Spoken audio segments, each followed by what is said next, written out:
जिन लोगों ने रिया को मासूम बताकर सुशांत की मौत का मजाक बनाया कल, ये सबूत है, तुम मर्डर के स्पॉट पे थे, ये मोबाइल लोकेशन है, ये सही है कि नहीं, इस पे बात करो। चांदनी राशि वाला मामला होने के बाद रिया चक्रवर्ती पे 100 सवाल उठे थे, पर आज क्या रिया चक्रवर्ती ने एक ऐसे इंसान को ढूंढा अपना साथी जो पूरे बॉलीवुड को खरीद सकता है। और वहीं पे दूसरी तरफ अगर हम बात करें तो बॉलीवुड के एक बड़े एक्टर पर लगे हैं गंभीर आरोप और कहा जा रहा है कि उनको 2 महीने की जेल भी हुई है। कौन है वो बताएंगे आपको डिटेल में, पर सबसे पहले आपसे अपील करेंगे अगर आप इस चैनल पर नए हो तो वीडियो को लाइक करना, वीडियो को शेयर करना, चैनल को सब्सक्राइब करना बिल्कुल मत भूलना।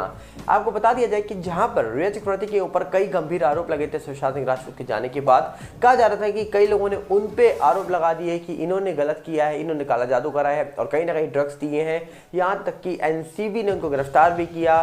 ड्रग्स लेने बेचने से लेकर कई सारे उनके ऊपर आरोप लगे, पर वहीं पे बोला जा रहा है कि अब रिया चक्रवर्ती को देखा गया है निखिल कामत के साथ। जिडोजा के कहा जा रहा है कि को फाउंडर 9000 करोड़ के मालिक बताए जाते हैं निखिल कामत, और कहा जाता है कि और उनकी उम्र 37 साल मतलब 37 ईयर्स बताई जाती है। और ये बोला जाता है कि सबसे कम उम्र के खरबपति में से एक है निखिल कामत।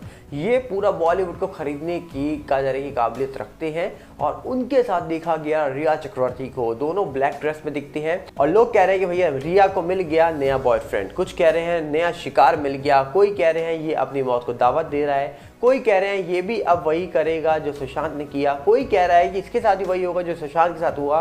कई सारे लोगों ने कमेंट करे हैं अलग अलग तौर पर कहा जा रहा है कि जिस तरीके से लोगों ने यहाँ पर कमेंट करने शुरू करे हैं ये बहुत ही चौंकाने वाले हैं। क्यों? क्योंकि लोगों ने साफ बोला है कि जो सुशांत के साथ हो चुका है अब क्या वो ऐसा निखिल के साथ भी होगा, क्योंकि ये दावा सोशल मीडिया पे कई कमेंट्स कर रहे हैं और कई लोग ये बात बोल रहे हैं, जो हम आपको स्क्रीनशॉट होगा तो दिखा देंगे, वरना स्क्रीन रिकॉर्डिंग करके भी दिखा देंगे कि आखिरकार ये कौन कौन लोग ऐसे ऐसे कमेंट कर रहे हैं। क्योंकि जब से रिया चक्रवर्ती को देखा गया निखिल कामत के साथ तो सवाल ये उठ रहा है कि भैया पहले सुशांत के जाने के बाद कहा जा रहा है कि निखिल कामत सीधा 9000 करोड़ के मालिक, मतलब रिया चक्रवर्ती तो यहाँ पर अब पूरा बॉलीवुड खरीद सकती है इनके साथ।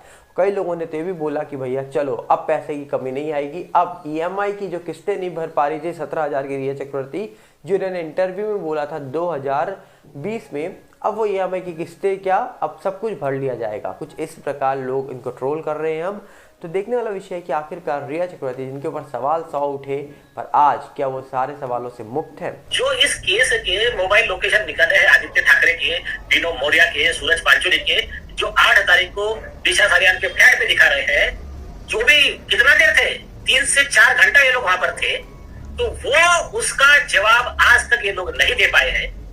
और ऐसी झूठी स्टोरी लेकर आ रहे हैं कि हम तो वहां थे ही नहीं। सूरज पांचोली का इंटरव्यू आपके महान इंडिया टुडे ने लिया है, मतलब सारे आरोपी के इंटरव्यू सिर्फ इंडिया टुडे ने लिया है, चाहे आदित्य ठाकरे हो, रिया चक्रवर्ती हो, सूरज पंचोली हो, यहाँ तक कि रिया के वकील सुधीर माने थे, सबके इंटरव्यू सिर्फ इंडिया टुडे पे। तो ये इंटरव्यू में सूरज पंचोली कह रहे हैं मैं दिशा, कौन दिशा, मैं तो जानता ही नहीं उसको। एक और रिया कह रही है ना मैं आदित्य को जानती हूँ ना आदित्य मुझको, आदित्य कह रहा है मैं रिया को नहीं जानता हूँ। इसका प्रूफ बिहार पुलिस ने भी बता दिया, मेंबर ऑफ पार्लियामेंट राहुल शिवाय ने बता दिया। 44 कॉल्स एक्सचेंज हुए हैं रिया के और आदित्य के बीच में, ये भी झूठ साबित हो गया।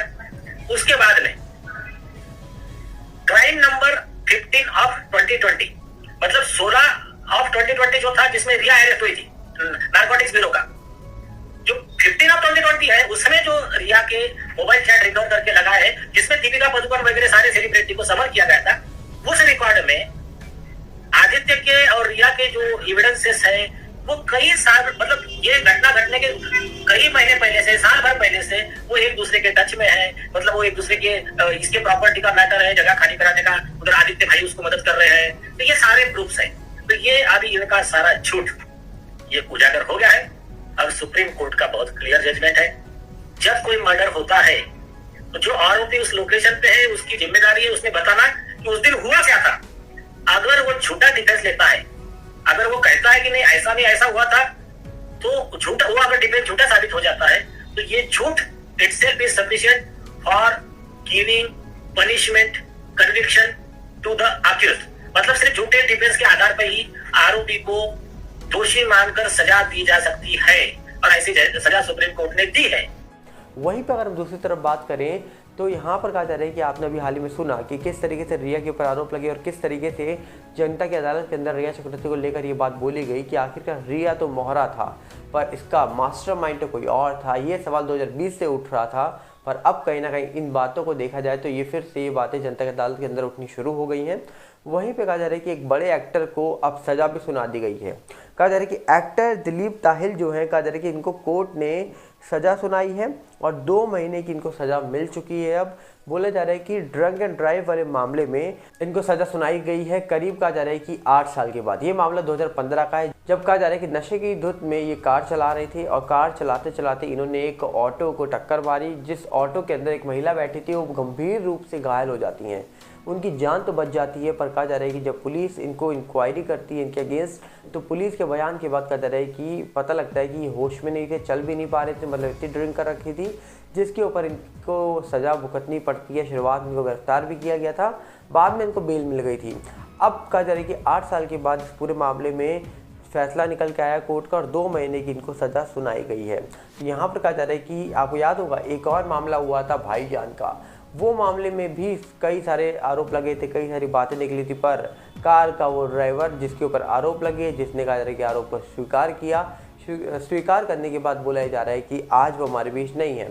पर सलमान खान के ऊपर कई सारे आरोप लगे थे जब वो ड्रंक एंड ड्राइव वाला केस हुआ था। तो अब देखने वाला विषय ये है कि आखिरकार ये जो रूल्स हैं ये अलग अलग एक्टर पर अलग अलग तरीके से अप्लाई होते हैं क्या, क्योंकि यहाँ पर दिलीप ताहिल के ऊपर अप्लाई हुआ, सज़ा मिली 2 महीने की, पर वो भी 8 साल के बाद।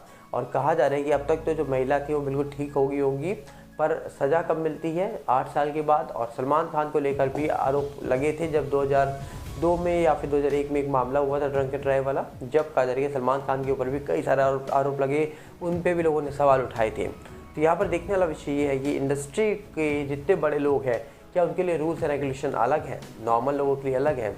वहीं पर सुशांत केस को लेकर आप क्या कहना चाहेंगे, कमेंट बॉक्स आपके लिए खुला है, हम चाहेंगे अपने राय काउंट से रखिए।